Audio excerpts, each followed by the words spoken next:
กินข้าวปลากินข้าวปลากินข้าวปลาไม่ได้จะบอกกันเป็นบริการใหม่หรอกนะกลับมาข้าวปลาเลยข้าวปลาข้าวปลาข้าวปลาวันนี้คือบอกไปแล้วเฮ้ยข้าวปลางามงามคนงามก็ต้องกินงามมาเด้อวันที่3ที่2วันที่2ท่านว่าวัน3ที่2ท่านว่าได้มากินข้าวปลาแล้วจะได้ไปเข้าไปกินในบ้านข้าวปลาข้าวปลาข้าวปลาอะไรข้าวปลาเอาข้าวปลา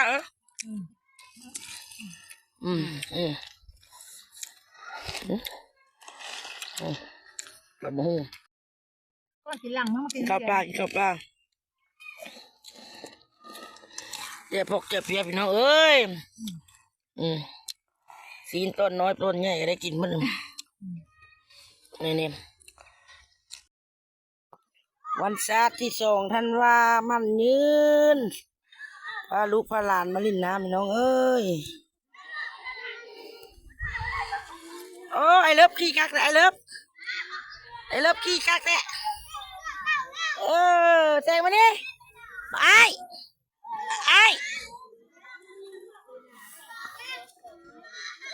คือพอเอาอันนั้นมาลอยคือไอเลิฟซะเจ้าอย่าลงเลิกเลยเด้อ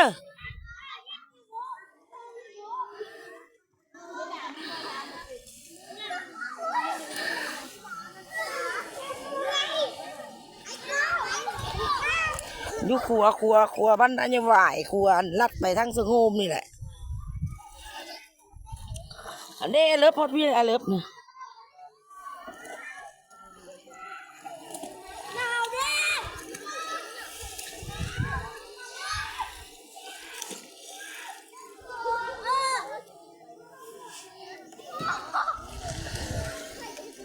ครัวบ้านอันนี้ไหวลงมาแถวบรรดาญาวายที่มีทางตัดมาออกขัวออกไปทางสงมพี่น้องเอ้ยไอเอาน้ำแม่มาลิ้นเนี่ยนะกงยางจะลอยน้ำไหม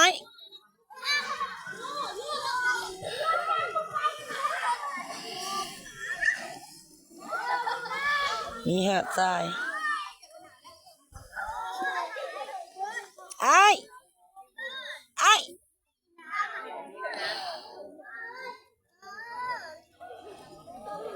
นี่นะ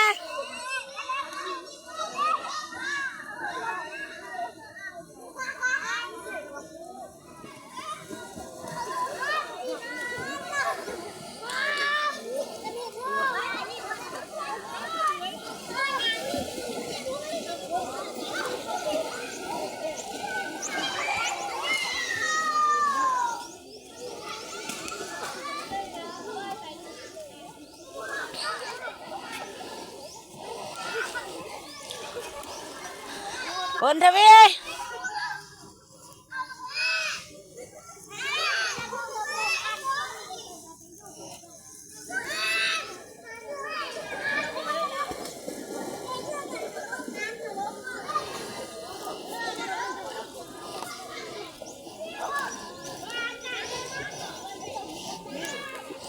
มีคนนอนพี่น้องเอ้ยผู้ชื่อผู้ใดนอนนี่นะยกม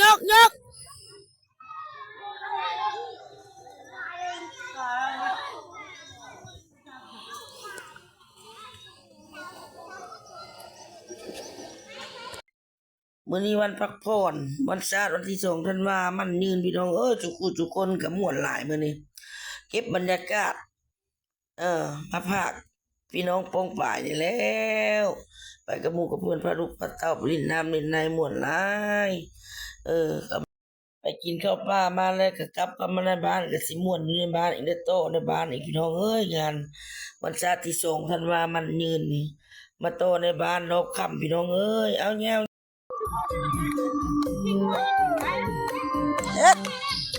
เอารอบค่ำพี่น้องอย่าไปเต้นไปแปะมันเด้อใช่วิดีโอวะให้เจ้าเต้นแล้วก็ทางลาย ก็บ่ตายยิ้มให้โลกยิ้มนอกไปขอแม่อ้ายฟ้าโอ้บ่ว่าน้องฟ้า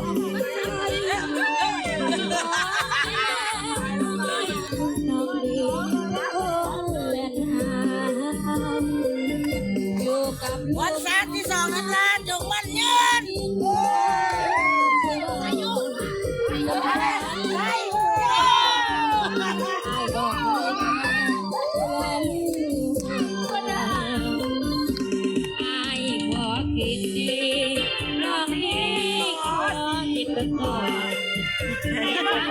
อันที่ไม่มาอยู่กันแน่รอ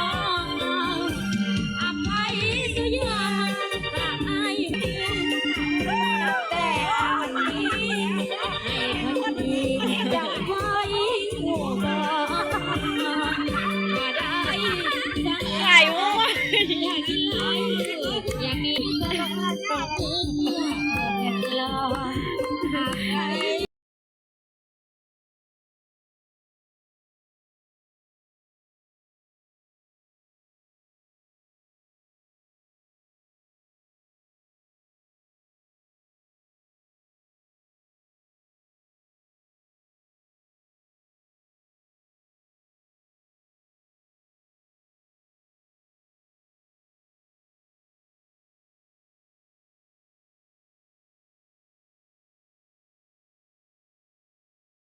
น้องเอ้ยวันศาสตร์วันที่2ธันวามันยืน